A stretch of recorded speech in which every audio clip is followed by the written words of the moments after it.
Assalamualaikum warahmatullahi wabarakatuh. Kali ini saya akan memaparkan hasil ruang kolaborasi modul 1.4 tentang budaya positif bersama dengan kelompok 3. Kasus 1 tentang Ibu Santi yang merupakan wali kelas 8 yang saat itu izin dan digantikan oleh Ibu Eni yang merupakan guru baru sehingga dimanfaatkan oleh beberapa murid perempuan seperti Vivi dan Natali untuk menggunakan kesempatan dan bersikap seenaknya ketika jam pembelajaran. Pertanyaan 1. Dalam kasus di atas, langkah-langkah restitusi apa saja yang sudah dijalankan oleh Ibu Santi? Yaitu 1. Menstabilkan identitas, 2. Validasi tindakan, 3. Menanyakan keyakinan. Yang mana melalui pertanyaan-pertanyaan yang disampaikan oleh Ibu Santi kepada Vivi dan Natali. Pertanyaan kedua, menurut Anda, apakah restitusi yang diusulkan Vivi dan Natali sudah sesuai dengan pelanggaran yang telah dibuat? Apakah langkah-langkah restitusi yang telah diusulkan mereka? Paparan restitusi yang diusulkan sudah sesuai dengan kesalahan yang dibuat. Langkah-langkah restitusi diantaranya 1. Vivi dan Natali mengakui bahwa perilaku mereka tidak sesuai dengan keyakinan kelas. 2. Mengusulkan diskusi kelompok tentang penerapan keyakinan kelas. 3. Mengirim email yang berisi hasil keyakinan kelas tentang sikap saling menghormati. 4. Memberitahu kepada kepala sekolah dengan usulan jika di lain waktu ketiadaan guru akan digantikan oleh Ibu Eni. Pertanyaan 3. Dalam kasus di atas, posisi apakah yang telah diambil oleh Ibu Eni dalam menangani Vivi dan Natali? Jelaskan jawaban Anda. Posisi sebagai pembuat rasa bersalah dengan dikuatkan pada kalimat ayolah tugasnya dikerjakan, nanti ibu ditegur bapak kepala sekolah kalau kalian tidak kerjakan tugas, tolong bantu ibu ya. Pertanyaan 4, jika Anda adalah Pak Hasan, bagaimana Anda menyikapi langkah yang ditempuh Ibu Santi? Kalau saya sebagai Pak Hasan, saya sudah setuju dengan langkah-langkah yang dilakukan Bu Santi, karena apa yang dilakukan Bu Santi sudah sesuai dengan langkah segitiga restitusi dan berperan kontrol sebagai manajer. Kasus 2 tentang Sabrina yang terlambat ke sekolah dan salah mengenakan sepatu berwarna coklat yang tentunya itu melanggar peraturan sekolah.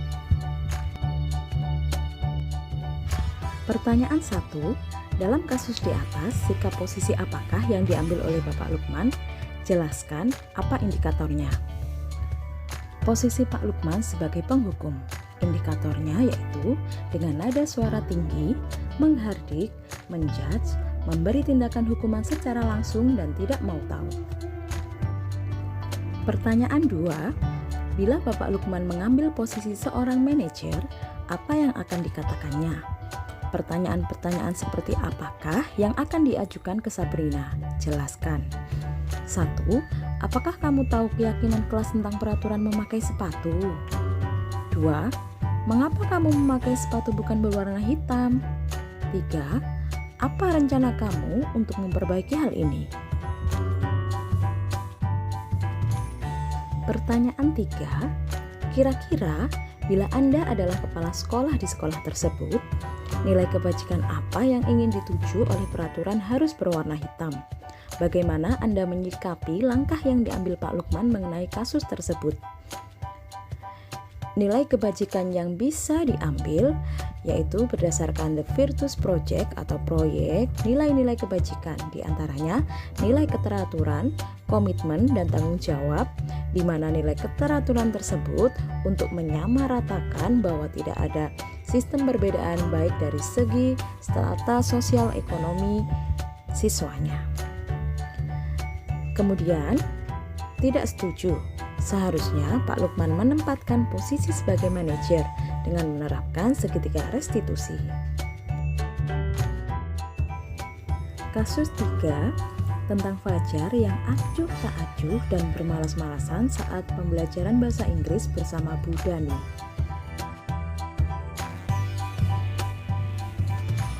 Pertanyaan 1. posisi kontrol apa yang diambil oleh Ibu Dani dalam pendekatannya kepada Fajar? Yaitu sebagai pembuat rasa bersalah, dengan dikuatkan pada kalimat, pada saat ditegur oleh Bu Dani, Fajar hanya menjawab, "Tidak tahu, Bu." Ibu Dani pun menjawab lirih, "Gimana kamu, Fajar? Kamu tidak kasihan sama ibu ya? Ibu sudah capek-capek mengajarkan kamu. Tidak kasihan sama ibu." Dan Fajar pun diam membisu. Pertanyaan 2. Membaca sikap Fajar, kira-kira kebutuhan apa yang diperlukan oleh Fajar? Ada 3 kebutuhan yang diperlukan oleh Fajar. Yang pertama, kebutuhan akan perasaan diterima oleh kelompok. Yang kedua, kebebasan. Yang ketiga, kebutuhan akan kesenangan. Pertanyaan 3. Bila mana Ibu Dani mengambil posisi pemantau, apa yang akan dilakukan atau dikatakan olehnya? Pertanyaan-pertanyaan seperti apa yang akan diajukan? Jelaskan. Ada 2 kemungkinan pertanyaan yang akan diajukan, yaitu saat proses pembelajaran, seperti, "Fajar, kenapa kamu tidak memperhatikan ke depan? Kok malah tidur-tiduran?" Atau saat di luar jam pembelajaran. "Fajar, Ibu perhatikan kamu sering tidak memperhatikan pelajaran dan bermalas-malasan. Apa kamu tidak suka pelajaran bahasa Inggris? Apa kamu ada masalah di rumah sehingga membuat tidak fokus saat pembelajaran bahasa Inggris?" Pertanyaan 4. Apabila Anda kepala sekolah di sekolah Fajar dan mengetahui hal ini, bagaimana tindak lanjut Anda? 1. Memberi pembinaan dan motivasi kepada Fajar dengan pendampingan orang tua. 2. Mencari pemecahan masalah terhadap alasan Fajar tidak bersemangat dalam pembelajaran bahasa Inggris. 3. Membuat keyakinan kelas bersama Fajar untuk dapat sepakat dan konsisten atas keyakinan kelas yang dibuat.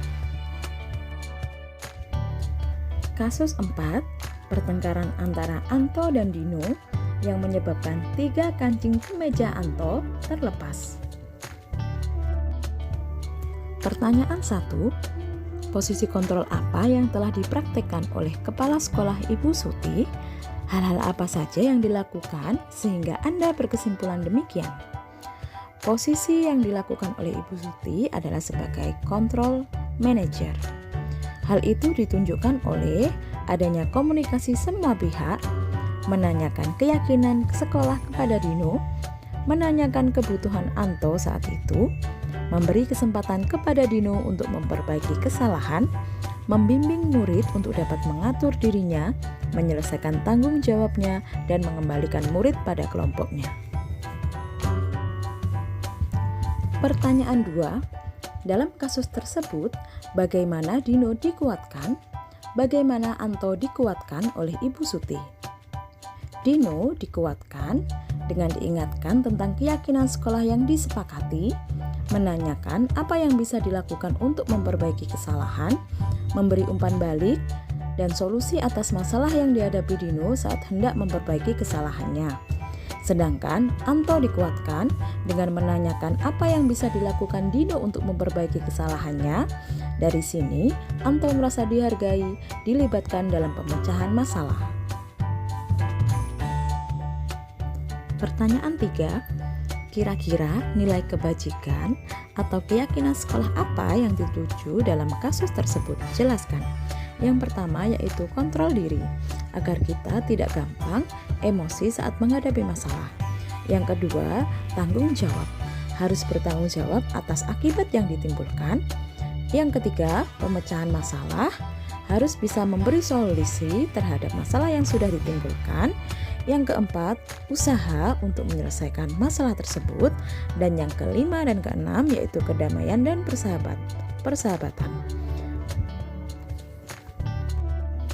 Demikian hasil diskusi ruang kolaborasi modul 1.4 bersama dengan kelompok 3. Terima kasih. Wassalamualaikum warahmatullahi wabarakatuh.